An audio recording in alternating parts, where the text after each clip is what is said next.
ključna za ta dogodek in sicer kako sestaviti zmagovalno ekipo, zmagovalno moštvo, ki bo vsem vam, ki imate inovativne ideje, inovacije, pač pomagala to inovacijo spraviti tudi uspešno na trg. Ko smo se z govorniki pred tem dogodkom pogovarjali, v bistvu, kaj je tisto najbolj dragoceno, kar vam lahko prenesejo in s katerimi nasveti, izkušnjami oziroma, ker oni so že prehodili del poti, vam lahko najbolj pomagajo. Sva se recimo z gospodom Nikom Slavničem v bistvu prišla, oziroma Niko je prišel na eno zanimivo vzporednico pravzaprav, da je grajenje moštva, ekipe, ki bo v bistvu komercializirala inovacijo, zelo podobno vojski, pravzaprav neke vzporednice z vojsko lahko potegnemo. In na to idejo je prišel še pred petkovimi napadi v Parizu, tako da je bila v bistvu čist iskrena in spontana, tako da Niko nam lahko razložiš v bistvu, kako poteka postopek ekipiranja, kot ga ti vidiš recimo skozi to primerjavo vojske, nekih vojaških vlog, ki se pojavljajo. Lep pozdrav.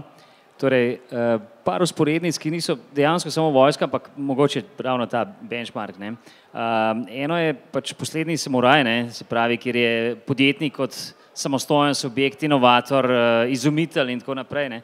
Dejansko, če želi komercializirati idejo, je izumrl, Poslednji samuraj. Tako da se pojavljajo v bistvu potem drugi.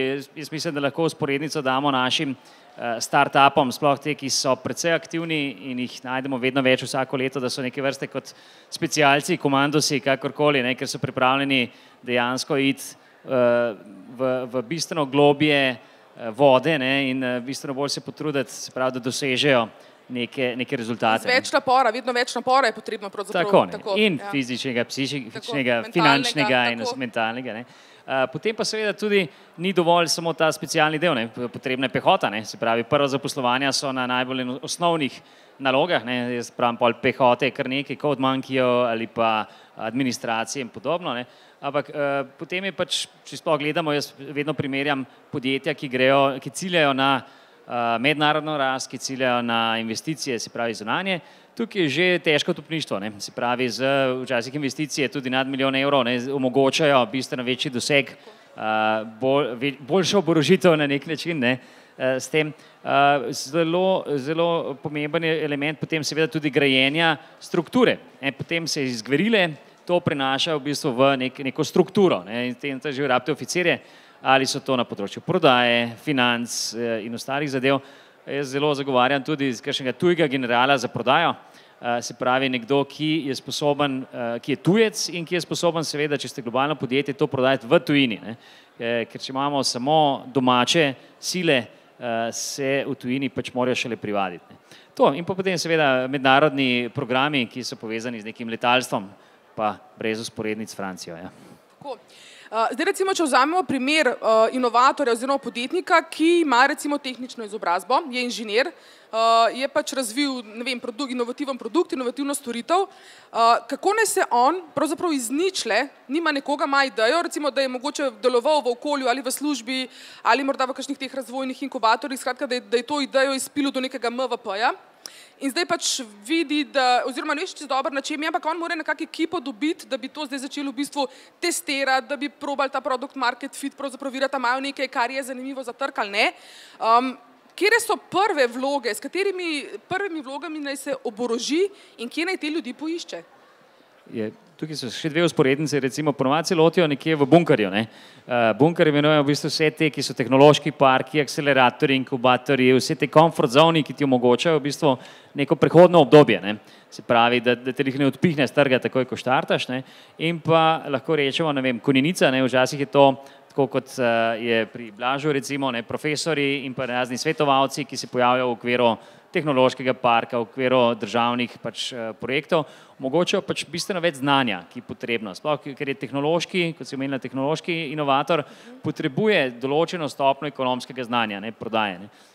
Tehnološke fante večinoma zanima razvoj, medtem ko je product market fit je šele druga faza in je potrebno, recimo tudi na marsikakšni poslovni šoli se najdejo nadobudni ekonomisti, recimo, ki so ravno pripravljeni določene projekte pomagati, pa recimo se včlaniti v ekipe, ker kombinacija, balans med tehničnim in ekonomskim delom je ključen v bistvu za uspeh podjetja.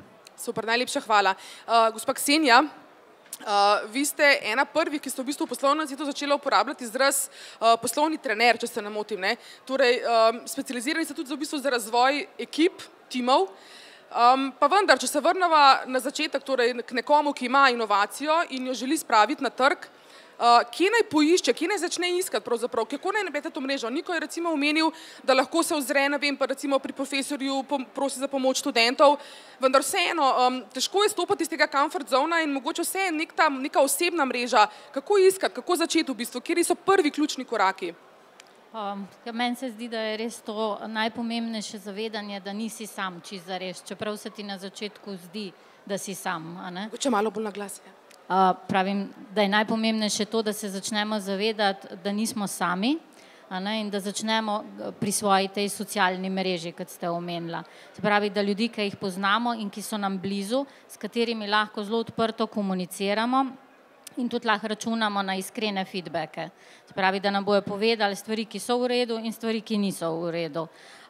In da se začnemo zavedati, da ljudje, ki so okoli nas, se pravi družina, prijatelji, vsa ta mreža, ki jo imamo, sošolci, karkoli že je, v naših kontaktih, tej socialni mreži, da imajo drugačna znanja, da imajo drugačne izkušnje, da poznajo druge ljudi in da je to tak neprecenljiv vir ali pa en resurs, ki ga po mojem čisto iz terena čisto premalo izkoriščajo, tudi inovatorji in podjetniki na začetku. Se pravi, na začetku nimaš sredstev, da bi zaposloval ljudi, imaš pa ljudi, ki jih poznaš in imajo znanja in imajo v bistvu tisto, kar ti rabeš največkrat. Saj tudi v bistvu te, bom rekla, sodobne metodologije vitkega, agilnega podjetništva, pravzaprav ena mantra je get out of the building, torej pojdite ven, pogovarjajte se, ne. Mogoče ena past potencialna je, da če se pogovarjamo z našimi bližnjimi ljudmi, ki nas imajo radi pravzaprav, nas bodo gledili in pač nam ne povedali, da mogoče naš produkt ni ravno najboljši. Kako se mogoče ne ujeti v to past, mogoče stopiti en korak širše ali pa enostavno reči, pač bodite iskreni, povejte mi res tako, kot mislite. Kako mogoče tej pasti se izogniti, no? Ja, to je prvi korak, ker tam se počutimo varne. Potem je pa treba iti v tisto, čeprav imamo ABC, tudi segmentacijo prijateljev in v svoji socialni mreži, pa se je treba premakniti v tist B, tiste ljudi, ki nas mogoče ne poznajo tako dobro, ampak kljub temu jih lažje navežemo. Prijateljica pozna prijatelja, ki je strokovnjak za, ne vem, uporabniško izkušnjo in potem dejansko, kaj se dogovorite za kavo, in se v bistvu potem začneta pogovarjati, mu predstavite idejo in slišite v bistvu njegov pogled na te stvari. Tako počasi se premikati na trg. To se mi zdi ena taka varna pot, da ne skočiš takoj v bazen, ampak prej preveriš, a znaš plavati, a imaš vse veščine, da greš lahko globoko vodo. Mogoče še ena stvar, a se vam zdi, da smo Slovenci že prestopili to neko, včasih nam je tako, da nam je nerodno prositi za pomoč, pa strah nas je, če ne moramo takoj plačati. Kako prebiti to mentalno oviro pravzaprav, ker načeloma pravzaprav v interesu slehernega državljana bi neka potencialno uspešno podjetje pač moglo biti v interesu tudi pač pomagati, ne? A je to problem in kako ga pravzaprav preseči, no? Jaz tega sicer ne vidim kot en tak velik problem pri mlajših generacijah. Pri mlajših ne, tako. Ja, pri mlajših ne, pri, ne vem, generaciji, malo mlajši od mene, pa moji, pa je to izziv, se pravi, sploh prositi oziroma priznati, da mogoče ne veš vsega. In dejstvo je, da nihče od nas tu v dvorani ne ve vsega, skupaj pa vemo zelo veliko. Se pravi, ta neka zdrava samozavest, kaj vem, kaj znam, in kaj ne vem in kaj ne znam. Potem se vam morda zdi na mestu nasvet nekega znanega slovenskega starta podjetnika, ki je, ko je zaganjal svojo idejo oziroma ko je o njej razmišljal in tudi hkrati razvijal, rekel, vsak dan grem, moja metrika je, da grem vsak dan vsaj na eno kavo z nekom, ki mi da feedback na to, kar počnem. Tudi, če za to zgubim 1 uro in mi ta oseba pove samo en stavek, ki mi je morda zanimiv, je ta ura vredna in ni izgubljena. Torej, to mogoče v bistvu dejansko To je res najpomembnejše, da se premakneš z bunkerja, z garaže, iz nekega inkubatorja, česarkoli in greš in začneš preverjati. Se pravi, da ne študiraš knjige o tem, kako je smučati, ampak greš na smučišče in smučaš. Tudi če padeš in se malo... In se naučiš pobrati in greš naprej. Tako, super, najlepša hvala. Gospa Barbara, danes v svetu startupov nekako velja neko pravilo, da brez mentorja pravzaprav težko podjetje uspe, brez mentorja, ki je mogoče v neki svoji branži razpoznavan, je že prehodil to pot, ki je še pred nami. Kako mogoče, kakšna pravzaprav, deva to vlogo mentorja malo bolj osvetlita, ne? Kako nekdo spet, ki je začetnik, kje lahko pogleda za mentorjem, na kakšen način ga nagovori, kaj so morda neka iskrena pričakovanja do osebe, ki postane mentor podjetniku, ekipi, in potem naprej, v bistvu, ko se to mogoče malo bolj profesionalizira. Vi pravzaprav v SID-u cel ta cikel pravzaprav zaobjamete, in nekako ključna prednost je ravno to povezovanje in mentorstvo. Ja, mentorstvo je v bistvu, kar se mene tiče, zelo širok pojem. Mi v bistvu na SID-u nekako govorimo, da tako smo si sami dali neke vzdevke, da so 4 vrste mentori. In v resnici ključ, kar je, da vedno veš zakaj rabiš mentorja, kdaj ga rabiš. So faze, ko je zelo pomembno, da se hitro odpreš, da greš v širino. So faze, ko je potrebno, da v resnici premisliš, ker če bo šel v širino, sprašval vse ljudi za nasvete, na koncu sam ne boš vedel, kaj v resnici hočeš. Tako da tukaj je zelo, zelo pomembno, kar se mene tiče pri vseh inovacijah, pri vseh v bistvu podjetjih, vedeti, kdo sem jaz, kaj jaz želim, kaj je moj produkt, vedeti to individualno, a hkrati konstantno, kaj potrebujem in se v tem smislu povezovati z mentorji.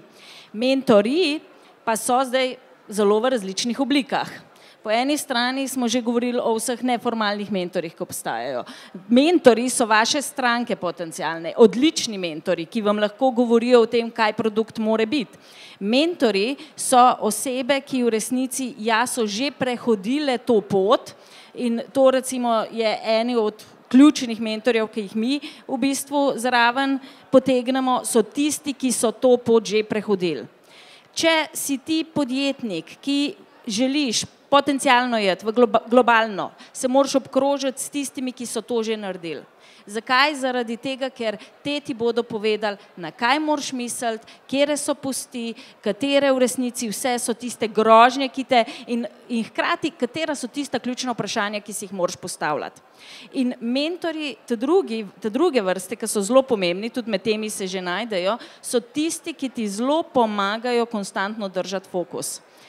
Zaradi tega, ker ena od zelo nevarnih stvari je, ker kar naenkrat iz inovatorja, zdaj imam produkt, zdaj pa kar naenkrat moram prodajati, iskati investitorje, preverjati, če vedno, ker še zmer pravijo, da nimamo dober pitch, marketing delati in tako naprej, milijon stvari imaš in v resnici tebe lahko čisto vsak dan odnese. Je 100 razlogov, zakaj te lahko odnese, ker se z napačnim vprašanjem. Mentor je dober tist, ki te zna fokusirati, da se ti ukvarjaš s pravimi vprašanji. Bolj, ko greš, se pravi spet vprašanje, kdo si, kaj potrebujem, kdo so moji mentori. Ker če sem lokalno, delam lokalno zgodbo, boš drug tip mentorjev iskal, kot če sem globalno in delam globalno zgodbo. In ta tretja zadeva, kar imajo prednost firme, ki recimo dobijo investitorje, investitorji so velikokrat tudi tvoji mentori. Tudi mentori, ne? Tako. In potem v resnici so pa še 4. kategorija, ki so pa že specialisti, svetovalci in tako naprej. Torej generali, kot je prej rekel Niko, ne? To so generalna, tako, te so pa te generali, ki ti pa v resnici v tem. Zato to vprašanje glede mentorstva ni tako enostavno, bom vedno rekla, in vedno moraš vedeti, kdaj potrebuješ, kaj potrebuješ in kdo ti lahko pri tem pomaga. Če bi mogoče vsem probali izučiti en splošen napotek, torej kdaj ga začeti iskati, pa kaj so tiste ključne stvari, ki jih podjetnik, inovator lahko od mentorja pričakuje, bi rekli kaj? Takoj začeti iskati, čist takoj, ker čist predolgo ostaneš v sebi, čist takoj iskati tiste, ki ti bodo v resnici začeli te izvati, challengeirati in te spraševati prava vprašanja, na kakšen način iskati vprašanje. Spet, kdo si? Lahko se priključiš akceleratorju, lahko se priključiš pač tem različnim iniciativam, ki so hekovniki in tako naprej. Lahko se priključiš SID-u, lahko se priključiš danes v resnici, kar je prednost danes pred recimo 20 leti je, da obstajajo podporne organizacije, ki ti pomagajo. In v bistvu vse delajo z mentorji, z različnimi mentorji. Pomembno je spet, kdo si, kaj potrebuješ in potem se moraš na prava vrata nasloviti. Vendar osnovno pravilo, čim prej ven iz garaže, med ljudi, tako, nekaj to je to, ne vem, lokalni podjetniški center, kakorkoli že, ampak že se pogovarjati in hkrati delati na razvoju. In še ena zadeva, če imaš potencialno globalni produkt, takoj ven globalno, ne v Sloveniji, preverjati. Ravno zaradi tega, recimo, mislim, jaz vem, pa sem prej delala tudi velika podjetja, to ni samo za start-upe, tudi velika podjetja. Delala sem v Hermes Softlabu, razvijali smo produkte, čist predolgo smo se ukvarjali z razvojem produkta in tisto, a bomo najdli tisto ta pravo in prepozen ven šli. S tem, da kot veliko podjetje smo imeli to prednost, da smo imeli denar, da smo lahko povabili svetovalce, ki so nam dali feedback. Kot malo podjetje moraš iti tja. Če ti misliš, da imaš potencialno globalni produkt, čim prej ven, čim prej testirati, čim prej feedback dobiti, zato da boš v resnici prave korake potegnil. Mi imamo en tak saying v resnici, ne eno leto uporabiti svojega časa in denarja za to, da ugotovite, da ste na pravi poti. Super, hvala. Blaž Zupan, vi ste pravzaprav v vlogi predavatelja na ekonomski fakulteti, serijski podjetnik, tudi študenti ogromno delate pri razvoju njihovih podjetniških idej, pa vendar, če bi nekako probil strniti svoje te najbolj dragocene izkušnje, tudi ko so se pogovarjali, ste v bistvu rekel, da obstaja kar nekaj pasti, ko podjetnik, inovator gradi ekipo, samo tako in potem jih bova pač urisala od velikosti ekipe, te stresnosti, kupovanje prodajalcev, da ali ne, in potem na koncu odnosi. Vse to so v bistvu paleta nekih izkušenj, ki jih tudi sami imate, pa če greva od začetka v bistvu, torej na kaj paziti pri grajenju ekipe, pa če moče začneva že pri sami velikosti, ne, ko pridajo podjetniki k vam, pa rečejo, ne vem, koliko nas je, 8 v ekipi, ne? Ja, takih primerov žal ni tako malo, sploh pa recimo po kakšnih startup vikendih ali kaj podobnega, pridajo ekipe, ki jih je tudi 7, ne, in pridajo do mene in rečejo, kako bi pa mi zdaj to skupaj naprej razvijali.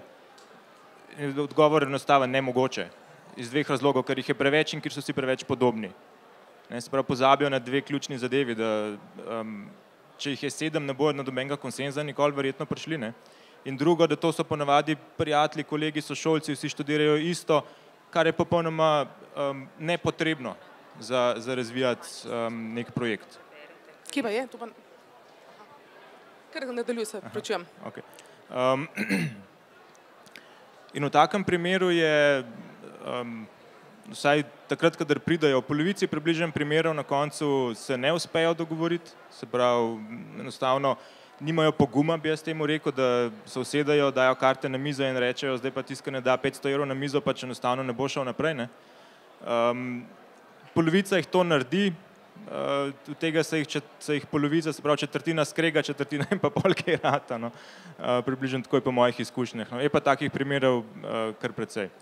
Blaž, če je ekipa sestavljena mogoče študentov ekonomije, ki jih pa sami poznate, pa zdaj mogoče, če zamenjava, če govoriva o podjetniku, inovatorju, ki ima pač tehnično izobrazbo, kako naj se on ekipira, katere, recimo, če govorimo o neki optimalni velikosti ekipe, ki so 3 člani, koga naj še pritegne zraven, katera znanja mora nujno, s katerimi znanji se mora nujno oborožiti?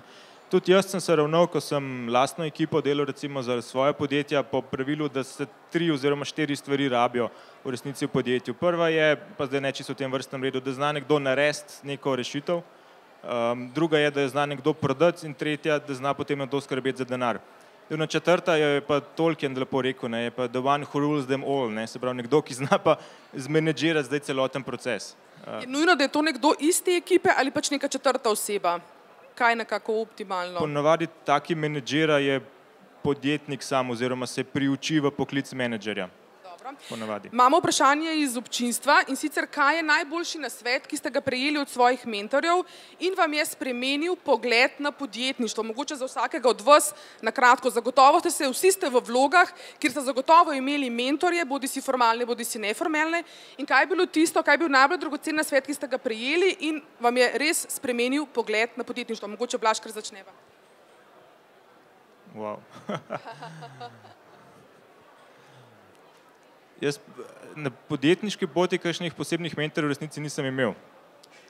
Dobro. Vsaj v formalnem smislu ne.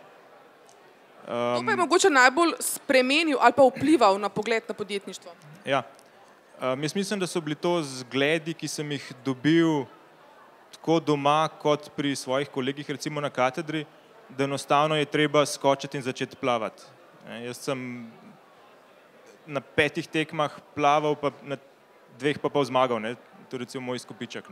5 podjetij ste v bistvu pomagali vzpostaviti, na 2 pa pol recimo ste dosegli uspeh. V firmah, ki sem jih jaz naredil, ja, je polovičen uspeh. Ampak če ne bi začel ta prvič, pa ta drugič, pa se spotaknil, pa tretjič, ne bi prišel do ta tretjič sploh. Glede na statistiko, ki velja v startup svetu, je to zavidljiv rezultat, ne? Dobro, ta statistika, ja. So podporne inštitucije pri nas, ki bojo pičali čez nekaj minut, ki bo rekli, da ima statistiko 98%, tako da to je različno. Morda še za ostale govornike to isto vprašanje, torej, kjer je najboljši nasvet, ki ste ga prejeli od svojih mentorjev in vam je najbolj spremenil pogled? Jaz sem se pač spomnila na hiter, ta prvi, ki pa še danes mi sledi, in to je bilo to, ko je v resnici, takrat je bil moj mentor, je bil moj direktor podjetja Rudi Bric, ki je rekel, poišči si mentorje oziroma poiskali ti bomo mentorje. Jaz vem, da ti si sposobna, pač imaš šole prave, boš tukaj za marketing, ampak mi želimo biti globalno podjetje. Če mi želimo biti globalno podjetje, se ti moraš učiti od globalnih mentorjev. In mi je v resnici poiskal gospod Bojano Fazarinc Morgenthaler, ki je bila takrat Global Communications Manager v HP-ju v Ameriki na headquartersih. In ona je bila moja mentorca. In v resnici mi je spremenil točno ta pogled, da vedno pogledam, kdo ima to znanje v ljudeh. In da je toliko znanja v ljudeh in da samo vprašati moraš in dobiš vse. Tako da to me je v resnici tako naučil in verjeten je to, zato I walk the talk. Super, hvala. Gospa Ksenija? Jaz sem se na začetku poti učila na lastnih izkušnjah in padcih, tako da razbita kolena so učila. In sicer pred 20 leti sem neuspešno zaključila eno zgodbo, ker sem se obdala z sebi enakimi. In vsi smo delali vse, na nek način pa nihče, če zares nekaj res zelo dobro. Tako da ta izkušnja je bila kar boleča in potem sem ugotovila, da te napake pri drugi zgodbi ne bom ponovila in sem se podala na pot učenja, pravzaprav kako zgraditi tim, kako komunicirati z drugačnimi od sebe, drugače mislečimi, z drugimi profili. In ja, ta zgodba je, zdaj praznujemo 15 let, jaz mislim, da je uspešna. V drugo je bilo manj odrgnin na kolenih, pušk in pacov. In našla sem si mentorja, definitivno, ki me uči v tem. Hvala. In še vedno z njim sodelujete? Še vedno, ja. Dobro. Niko, zanimivo slišati, kateri pa vaš mentor, po tolikih izkušnjah, ki jih imate? Hvala za čas, ker sem lahko se spomnil, kateri je bil. Malo prednosti. In sicer en profesor z Harvarda, v bistvu, ko smo prišli v razred, je rekel, pogledajte, vi ste podjetniki in želite delati. Moja firma je lani naredila 650 milijonov profita, jaz sem profesor podjetništva, zato, ker sem naredil 650 milijonov. In ko so delali podjetniški center, Rock Center, Arthur Rock, recimo na Harvardu, je on mogel zbrati sredstva, da se sploh obstajala katedra. Se pravi, morajo je sam narediti, sam moraš narediti vse, v smislu, če hočeš naprej, da se zadeve vrtijo. On je povedal v bistvu eno zadevo, da je ključna zadeva povezati točke. Se pravi, točke, tako kot otrok mora narisati isto slikanico, da rata slika in tvoja točka ni, iz katere izhajaš, da samo obvladaš produkt, ampak moraš povezati ekipo in te točke, če hočeš iti se podjetništvo. To je povezovanje točk, se pravi, kompletne ekipe, kdo je za prodajo, tako je Blaž omenil, kdo bo kakšne stvari naredil in če nisi sposoben tega povezovati, ne, verjetno nisi podjetnik, ne, si mogoče inovator, pa boš mogoče prodal licenco za te zadeve, ampak dejansko, kako te točke povezati, mislim, to je definicija podjetništva, ne. Podjetnik ni zgolj izumitelj. Povezovanje, kot ste že Barbara prej omenila. Imamo še slabih 5 minut do konca in še nekaj vprašanj. In sicer od Valentina Rozmana.